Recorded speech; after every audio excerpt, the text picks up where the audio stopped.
இப்பொழுது தாமதமாக மகளிர் அணிகள் வந்திருக்கின்றார்கள். அவர்களை வருக என மையத்தின் சார்பாக வரவேற்கின்றோம்.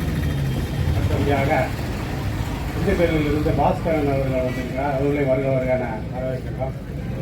இப்பொழுது மாநிலத்தினுடைய பொதுச் செயலாளர், மரியாதைக்கும் வணக்கத்துக்கும் உரிய தலைவர் செல்வராஜ் அவர்கள் சங்கத்தினுடைய மையத்தினுடைய விளக்க உரை, சிறப்புரை ஆற்றுவார்.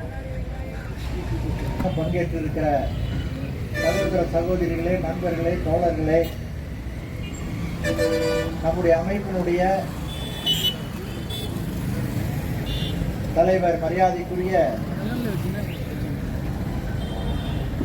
தோழர் எஸ்கே அவர்களே, திண்டுக்கல் மண்டலத்தினுடைய தலைவர், பொதுச் செயலாளர், பொருளாளர் உள்ளிட்ட நிர்வாகிகளே, இன்றைய தினம் இந்த ஆர்ப்பாட்டத்தை நடத்த வேண்டிய அவசியம் கருதி திரளாக பங்கேற்றிருக்கிற உங்கள் அனைவருக்கும் மாநில மையத்தின் சார்பாக இதயபூர்வமான வாழ்த்துக்களையும் வணக்கங்களையும் தெரிவித்துக் கொள்கிறேன். நண்பர்களே, ஆரம்பத்தில் நம்முடைய தோழர்கள் கோஷமிடும் போது ரேவாவுடைய கோரிக்கைகள் இல்லை என்று கோஷமிட்டார்கள். நம்முடைய அமைப்பு போராடுவது நம்முடைய கோரிக்கைகளுக்காக அல்ல. ஏற்கனவே பல்வேறு கட்ட போராட்டங்களை நம்முடைய முன்னோர்கள் நடத்தி பெற்றுக் கொடுத்த அந்த உரிமையை பாதுகாப்பதற்காகத்தான் இன்றைக்கு தமிழ்நாடு முழுவதும் ரேவா அமைப்பு போராடி கொண்டிருக்கிறது என்பதை நான் முதலிலே சுட்டிக்காட்ட விரும்புகின்றேன். நாம் போராடுவதெல்லாம் புதிய கோரிக்கைகளுக்கு அல்ல. நமக்கு எந்த புதிய கோரிக்கையும் கிடையாது. வழியில் இருக்கிற சங்கங்கள் பல்வேறு கோரிக்கைகளை வைக்கிறார்கள், அதற்காக போராடுகிறார்கள், பேச்சுவார்த்தை நடத்துகிறார்கள், கூட்டு பேர உரிமையிலே சிலரை விட்டுக் கொடுக்கிறார்கள், சிலரை பெறுகிறார்கள். அது வேறு போராட்டம். ஆனால் நாம் நடத்துவது ஏற்கனவே பெற்று தந்த அந்த உரிமைகளை, நம் முன்னோர்கள் பெற்று தந்த உரிமைகளை பாதுகாப்பதற்கான போராட்டத்தை தான், அதை தக்க வைப்பதற்கான போராட்டத்தை தான். வருகின்ற அது எந்த அரசாக இருந்தாலும் நம்முடைய உரிமைகளை திரும்ப பெற்று நம்மை நடுத்தரவில் நிறுத்துகின்ற அடிப்படையில் அந்த அரசினுடைய நடவடிக்கை அமையும் போது அதை எதிர்த்து போராடுவதும் அந்த உரிமையை நிலைநாட்டுவதும் நம்முடைய கடமை என்ற அடிப்படையில் தான் நம்முடைய அமைப்பை 2001 துவக்கினோம். நம்முடைய அமைப்பு 2001 துவக்கப்பட்டது. இன்றைக்கு 2025, 24 ஆண்டுகள் இந்த அமைப்பில் நாம் பயணித்திருக்கிறோம். 24 ஆண்டுகளில் நம்முடைய அமைப்பு இன்றைக்கு பல்வேறு சாதனைகளை தமிழகத்தில் வேறு எந்த அமைப்பிலும் செய்யாத, எந்த அமைப்பும் நிறைவேற்றாத, எந்த அமைப்பும் சாதிக்காத பல்வேறு சாதனைகளை நாம் தான் 2001க்கு பின்னால் நாம் நிகழ்த்தி இருக்கிறோம். நண்பர்களே, இன்றைக்கு பல அமைப்புகள் நம்மை பார்த்து என்ன சொல்றாங்கன்னா, அது அரசியல் சார்பற்ற, கட்சி சார்பற்ற அமைப்புன்னு சொல்றாங்க. அரசியல் பின்னாடி இல்லைன்னா எதையுமே சாதிக்க முடியாது. யார் போய் அரசாங்கத்திற்கு பேசுவாங்க? அரசியல் சார்ந்த அமைப்புகள் தானே அரசாங்கத்திற்கு பேச்சுவார்த்தை நடத்த முடியும். பணியில் இருக்கிற சங்கங்களோடு இணைந்து போராடினால்தானே அவர்கள் பேச்சுவார்த்தையில உங்களுடைய கோரிக்கைகளை வைப்பார்கள் என்றெல்லாம் பிரச்சாரம் பண்ணாங்க.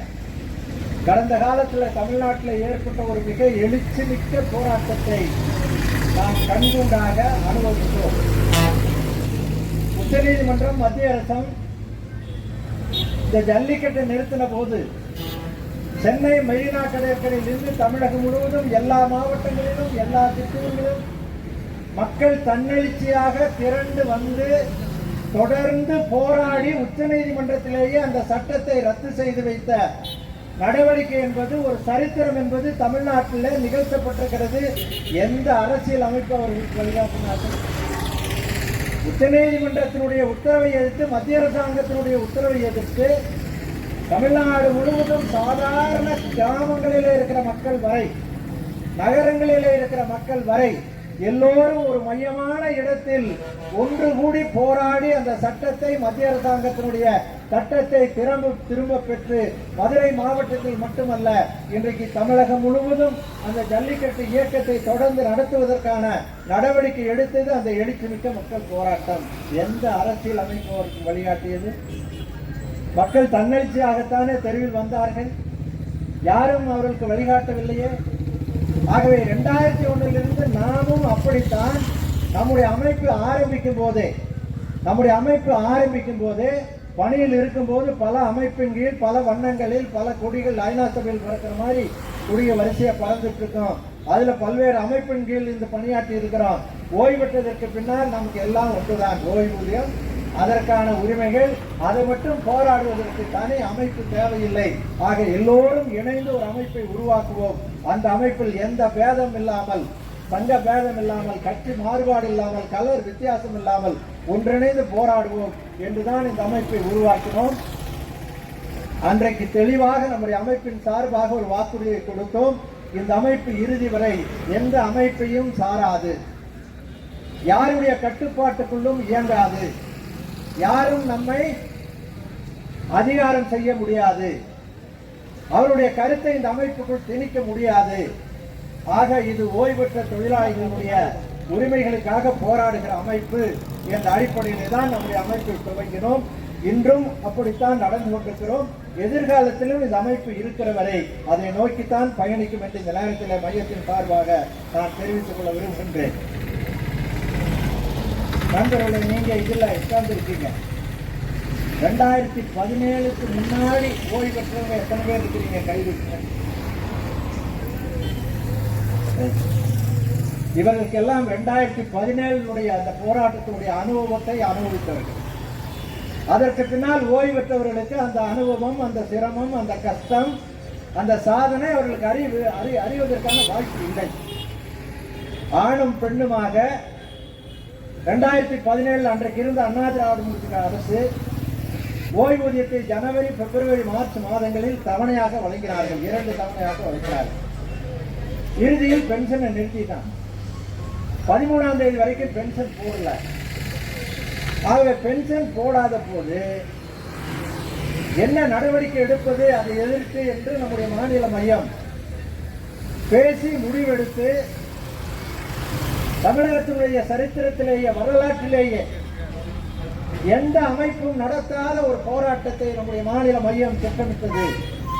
போக்குவரத்து கழகங்களுடைய வளாகங்களுக்குள்ளேயே நான்கு போராட்டத்தை துவங்கி என்றைக்கு நம்முடைய ஓய்வூதியம் நம்முடைய வங்கி கணக்கில் வரவு வைக்கப்படுகிறதோ அன்றைக்குத்தான் இந்த போராட்டத்தை கைவிட்டு வெளியேறுவோம் என்ற அடிப்படையிலே தான் வளாகத்திற்குள்ளாகவே அங்கேயே சமைத்து, அங்கேயே சாப்பிட்டு, அங்கேயே குளித்து, அங்கேயே படுத்து உறங்கி 14வது நாள் நம்முடைய வங்கி கணக்கிலே நம்முடைய பறிக்கப்பட்ட ஓய்வூதியம் திருப்ப வழங்கப்பட்டதற்கு பின்னால் தான் நாம் அந்த போராட்டத்தை கைவிட்டு வெளியேறினோம். அன்றைக்கு யார் ஆதரவு கொடுத்தார்கள்? நமக்கு அரசியல் சார்பற்ற ஒரு அமைப்பு எதையும் சாதிக்க முடியாது என்று சொல்பவர்களுக்காக நான் இதை விளக்குகிறேன். அன்றைக்கு யார் நமக்கு வழிகாட்டினார்கள்? நம்முடைய மாநில அமைப்பு எடுத்த முடிவு. தமிழக வரலாற்றில் இதுவரை யாராவது போக்குவரத்து கழகங்களுடைய வளாகங்களுக்குள்ளே 14 நாட்கள் காத்திருக்கும் போராட்டத்தை நடத்திய வரலாறு உண்டா? நாம் மட்டும்தான் தனியாக ஒரு அமைப்பாக இருந்து அந்த போராட்டத்தை நடத்தி வெற்றி பெற்று நம்முடைய உரிமை மீட்டெடுத்தோம். நம்முடைய தனிப்பட்ட சாதனை. நம்முடைய போராட்டம் நடந்து கொண்டிருக்கிறது. மதுரை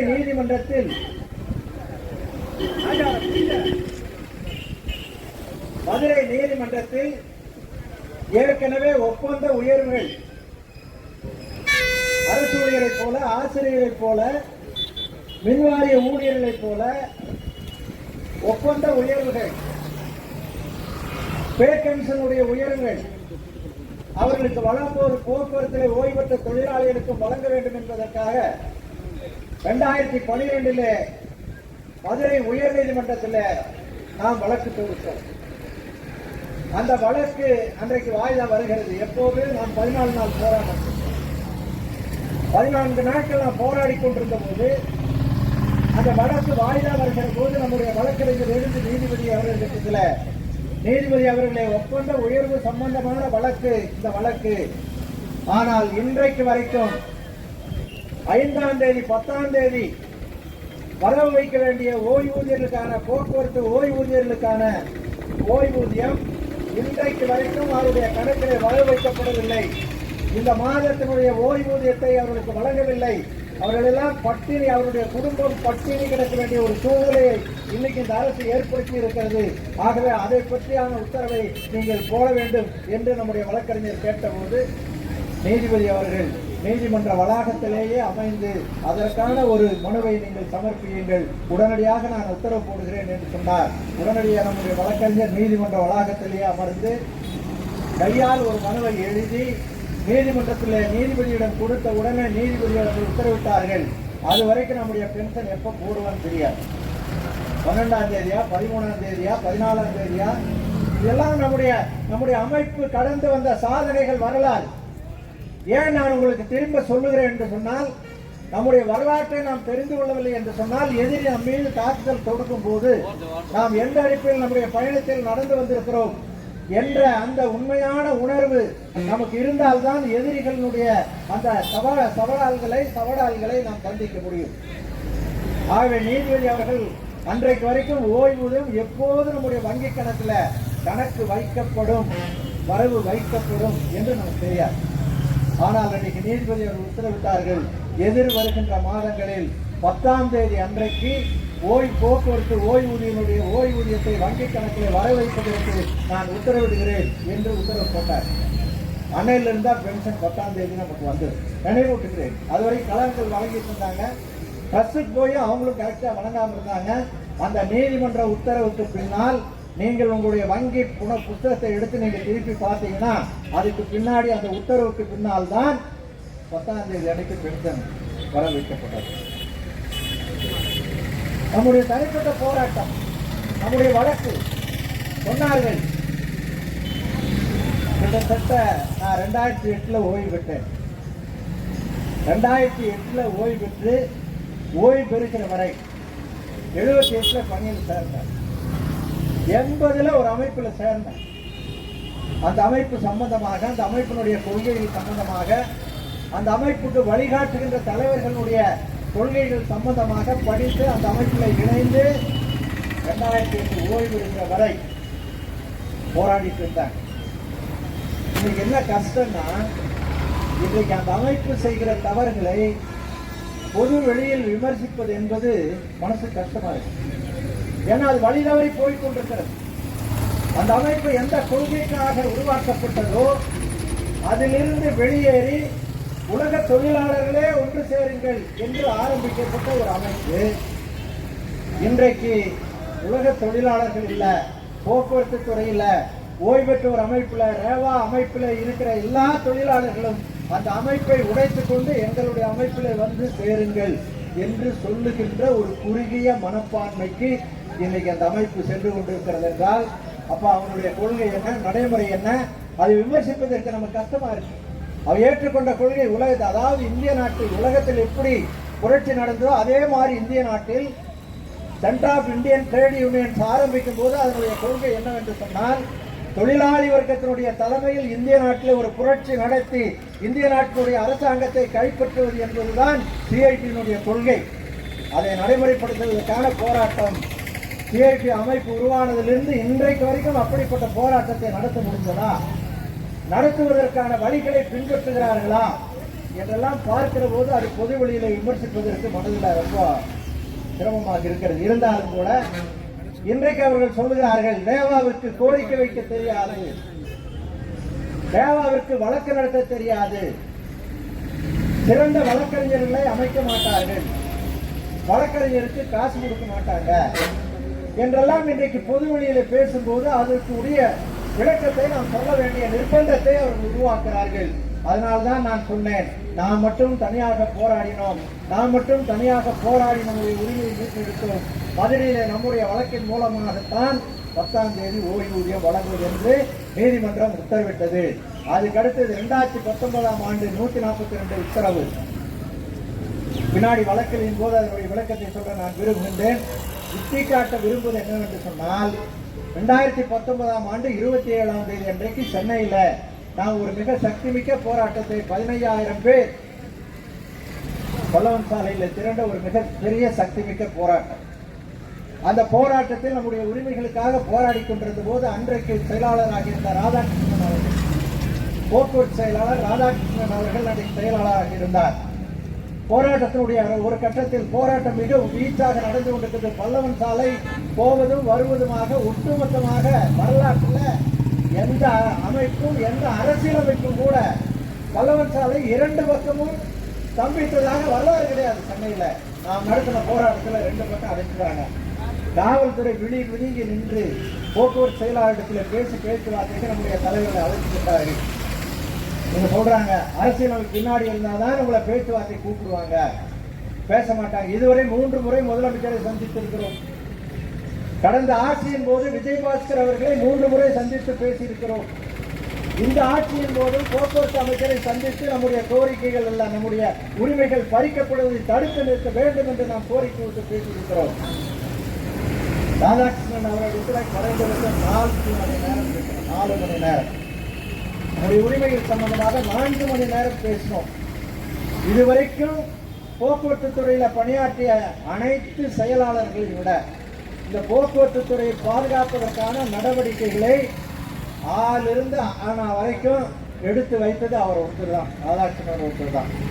அவர் தான் ஏன் போக்குவரத்து கழகங்கள் நஷ்டத்தை கொடுக்கிறது, எந்த அடிப்படையில் நஷ்டமாகிறது, போக்குவரத்து தொழிலாளிகளுக்கு கொடுக்க வேண்டிய சலுகைகள் எப்படி நிறுத்தப்பட்டிருக்கிறது என்பதெல்லாம் அலசி ஆராய்கிற போது அவர் கண்டெடுத்த ஒரு மிகப்பெரிய உண்மை என்பது, போக்குவரத்து கழகங்களில் பள்ளி மாணவர்களுக்கான பயண சலுகை, பயண கட்டண சலுகை டிக்கெட் கொடுத்துருப்பார். இதுவரைக்கும் எவ்வளவு வசூல் பண்ணிருக்கிறாங்க நீங்க நினைக்கிறீங்க? ஒரு மாணவனுடைய பாஸுக்கு அரசாங்கம் போக்குவரத்து கழகங்களுக்கு எவ்வளவு கொடுக்குறான்னு நினைக்கிறீங்க? வெறும் 50 பைசா ஒரு பாஸ். அந்த மாணவன் அவ்வளோ 50 பைசா தான் டிராவல் பண்ணுவாங்க. இப்படி 50 பைசா கொடுக்கிற அரசாங்கமே ஒரு மாணவனுக்கு மாநிலம் முழுவதும் 50 பைசா போட்டு கணக்கிட்டு எடுத்ததிலேயே 2019 போக்குவரத்து செயலாளர் சொன்ன கணக்கு 2022 கோடி ரூபாய் அரசாங்கம் போக்குவரத்து கழகங்களுக்கு பள்ளி மாணவர் சலுகை கட்டணத்தில் கடன் வைத்திருக்கிறது.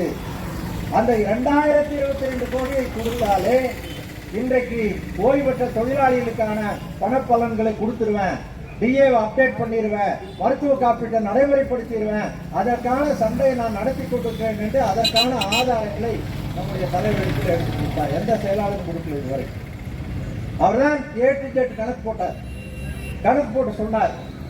ஆகவே நம்முடைய செயலாளருடைய நடவடிக்கை, அவர் செல்லுகின்ற பாதை, அரசாங்கத்தினுடைய நிதித்துறை செயலாளரிடத்தில் எதிர்த்து சண்டை போடுகின்ற நடைமுறை நம்மை பாதுகாக்கும் என்ற அடிப்படையிலே தான் அவருடைய நடவடிக்கையின் மீது நமக்கு நம்பிக்கை ஏற்பட்டதன் காரணமாகத்தான் அவர் 45 நாள்ல உங்க டிஏ பிரச்சனையை நான் தீர்த்து வைக்கிறேன் என்று சொன்னார். 45 நாளில்.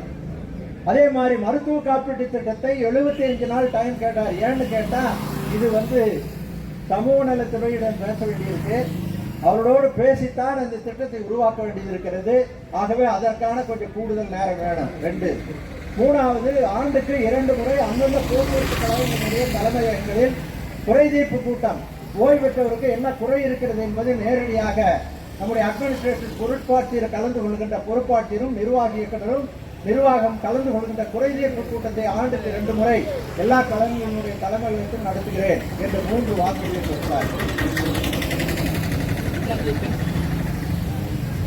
கொடுத்தார். 3 வாக்குறுதியை சொன்னதுக்கு பின்னாடி நம்ம தலைவர் கேட்டார், சார் 1ஆம் தேதி பென்ஷன் கொடுக்கணும், நீங்க எல்லாருக்கும் 1ஆம் தேதியான பென்ஷன் கொடுக்குறீங்க, எல்லாருக்கும் 1ஆம் தேதியான பென்ஷன் கொடுக்குறீங்க, அதுவும் அரசு ஊழியர் ஆசிரியர்களுக்கெல்லாம் 1ஆம் தேதி லீவுனா 31ஆம் தேதியோ 30ஆம் தேதியோ வங்கி கணக்கில் ஓய்வூதியம் வந்துருது. இபிலே அது மாதிரி தான் கொடுக்குறாங்க. அது மட்டும் இல்ல, இபில ரிட்டையர்ட் ஆகிற அன்னைக்கு அத்தனையும் பிஎஃப், கிராஜுவேட்டி, லீவு காசு, 1 மாசம் பென்ஷன் அத்தனையும் செக் கொடுத்து அனுப்புறாங்க. அது ஒரு பப்ளிக் செக்டர் தான், இதுவும் பப்ளிக் செக்டர் தான். ஆகவே நீங்கள் ஏன் 1ஆம் தேதி பென்ஷனுக்கு நடைமுறைப்படுத்தக்கூடாது என்று கேட்டார். அந்த பேச்சுவார்த்தையில் சென்னையினுடைய எஸ்சிடிசி நிர்வாகி இயக்குனர், எம்டிசி நிர்வாகி இயக்குனர், டிடிஎஃப்சி நம்முடைய நிதி நிறுவனம் டிடிஎஃப்சியினுடைய துணை நிர்வாகி இயக்குனர், நமக்கெல்லாம் பென்ஷன் கொடுக்குறாங்களே அட்மினிஸ்ட்ரேட்டர், அவங்க எல்லாரும் பேச்சுவார்த்தையில் கலந்துருக்காங்க. கேட்கிறார், டிரான்ஸ்போர்ட் செக்ரட்டரி கேட்கிறார், அட்மினிஸ்ட்ரேட்டர் கேட்கிறார், ஏமா 1ஆம் தேதி அவங்க வந்து ட்ரெயின்